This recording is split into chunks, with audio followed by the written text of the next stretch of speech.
Hello friends, मैं विकास शाक्य एक बार फिर से आप सबका स्वागत करता हूं अपने चैनल वर्तियता लर्निंग प्लेटफॉर्म पे। और आज डेटा स्ट्रक्चर की इस वीडियो में हम डिस्कस करेंगे थोड़ा सा स्ट्रिंग्स के बारे में। मैं आपको एक चीज़ बता देना चाहता हूं कि ये जो वीडियो सीरीज़ है ना, ये जो सीरीज़ मैं बना रहा हूं ये टोटली डेटा स्ट्रक्चर से रिलेटेड बना रहा हूं, एल्गोरिथम से रिलेटेड नहीं बना रहा हूं। इसलिए यहाँ पर एल्गोरिथम्स की प्रैक्टिस हम कम करेंगे, डेटा स्ट्रक्चर्स को हम ज़्यादा समझेंगे।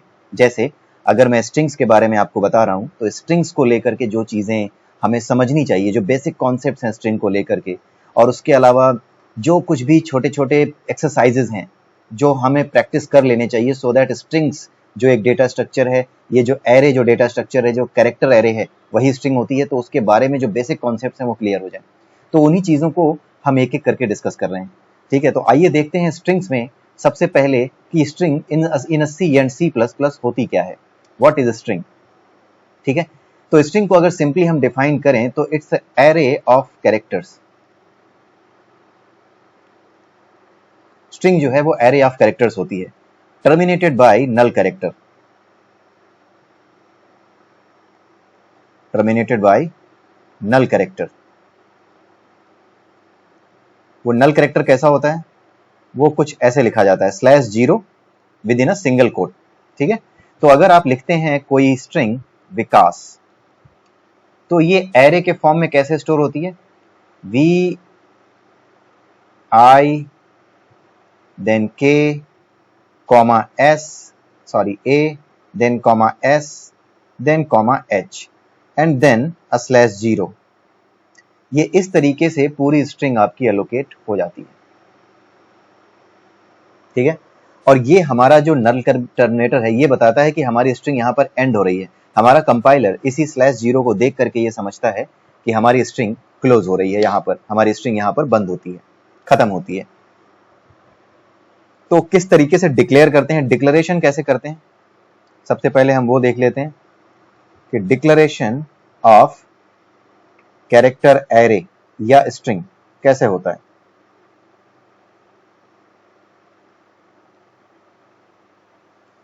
तो इसको हम कुछ ऐसे लिखते हैं, कैरेक्टर str, यहां पर लिख दिया 20 की स्ट्रिंग है। ठीक है, और यहां पर हमने इसको, जैसे कि पहले ही आपको बताया था, अगर आपने 0 कर दिया तो एरे आपका 0 यानी कि बिना किसी स्ट्रिंग के इनिशियलाइज हो जाएगा। ठीक है, और एक चीज और है, ये जो /0 है ना, ये जो जिससे हमारी स्ट्रिंग एंड होती है, इसकी जो आस्की वैल्यू है ASCII, ये जो वैल्यू है ना ये 0 होती है। ठीक है, तो /0 लिखने के बजाय अगर आप सीधे यहाँ पर 0 डाल दें तो आपकी स्ट्रिंग यहीं पर क्लोज हो जाएगी। ठीक है, तो एक सिंपल सा एग्जांपल मैं आपको दिखा देता हूँ /0 और उसको लेकर के कि किस तरीके से आप इसको समझ सकते हो। मैंने यहाँ पर एक एरे ले लिया कैर str, और यहाँ पर सिर्फ मैंने 5 कैरेक्टर्स लिए हैं, और इन 5 कैरेक्टर्स में मैंने यहाँ पर इनिशियलाइज कर दिया v पहला कैरेक्टर, दूसरा कैरेक्टर i, तीसरा कैरेक्टर है आपका k, फिर उसके बाद चौथा कैरेक्टर है आपका a,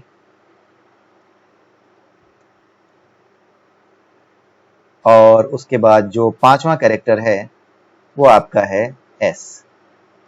ठीक है, और इसके आगे मुझे इसको क्लोज करना है तो /0। ठीक है, तो यहाँ पर बेसिकली हमें स्ट्रिंग 6 की लेनी होगी। हमें जो जीरो, ये जो /0 है ना, ये जो नल टर्मिनेटर है, इसको भी, इस स्ट्रिंग का जो नल टर्मिनेटर है इसको भी कंसीडर करना होगा। इसलिए ये भी एक कैरेक्टर है, इसलिए हमें इसके लिए भी जगह बनानी होगी। तो ओवरऑल कितने हो गए? 1 2 3 4 5 6 हो गए। ठीक है, तो अगर आप इसे प्रिंट करेंगे, प्रिंट एफ, और यहाँ पर अगर आप इसे देते हैं परसेंटाइल s, और प्रिंट कराने के लिए स्ट्रिंग को हम str यूज करते हैं। अगर हम ये देते हैं तो हमारी जो स्ट्रिंग प्रिंट होगी वो होगी विकास।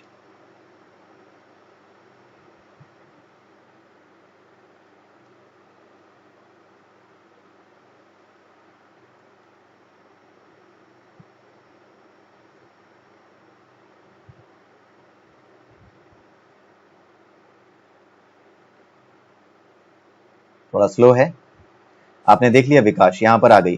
तो जहां पर भी आपको ये नल टर्मिनेटर मिलता है वहीं हमारी स्ट्रिंग समाप्त होती है। अगर हम ये करें कि हमारी 0, फर्स्ट, सेकेंड, थर्ड इस पोजीशन पे, यानी थर्ड पोजीशन पे, कुल मिलाकर के फोर्थ इंडेक्स पे अगर हम नल टर्मिनेटर सेट कर दें तो हमारी स्ट्रिंग क्या प्रिंट होगी वो देखते हैं। तो हमने यहाँ क्या किया, str3, यहाँ पर 3 को हमने क्या कर दिया, 0 कर दिया। आपको /0 या 0 दोनों में से कोई भी लिख सकते हो, आप ये भी लिख सकते हो और आप सीधे सीधे /0 सिंगल कोट में बंद करके भी लिख सकते हो। दोनों का वैल्यू सेम है, ये एक कैरेक्टर है, ये 0 की तरह यहाँ पे स्टोर हो जाएगा। तो अगर आप इसको सिर्फ यहाँ पर 0 लिख दो तो भी ये काम करेगा। तो अब आपकी स्ट्रिंग VIK यहीं तक रह जाएगी, क्योंकि जैसे ही इसको नल टर्मिनेटर मिलता है वैसे ही स्ट्रिंग को ये एंड मानता है, उसका स्ट्रिंग का जो एंड हो गया, जो एंड पॉइंट है वो वहीं पे मिल जाता है जहां पे /0 मिलता है। तो इसलिए आपने देखा VIK यहीं पे खत्म हो जा रहा है, ठीक है। और यहाँ पर भी एक बार आप करके देख लीजिए, यहाँ पर भी आप 0 लिख दीजिए तो भी आपको ये विकास करके रिजल्ट देना चाहिए। विकास के अलावा अभी ये विक देगा, क्योंकि हमने ऊपर वाली लाइन हटाई नहीं है। सो अगर आप इसको हटा दें तो आपको विकास करके आउटपुट मिल जाएगा।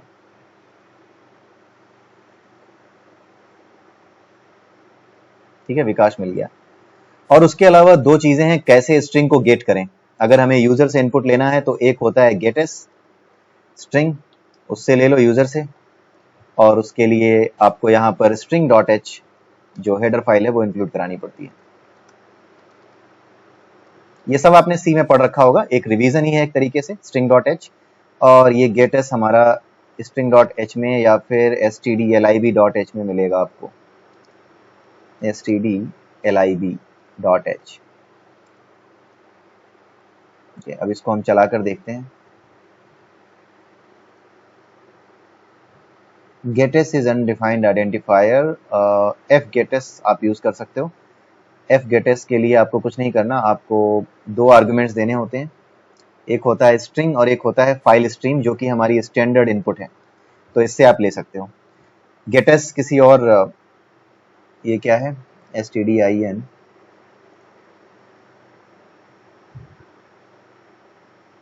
std एरर ये ले सकते हो,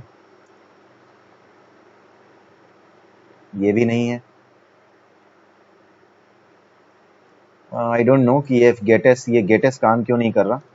गेटस string.h में काम तो करना चाहिए, गेटस _s, यस ये नाम बदल चुका है, ये नया कंपाइलर है, मैं पुराने कंपाइलर की याद करके कर रहा था ये।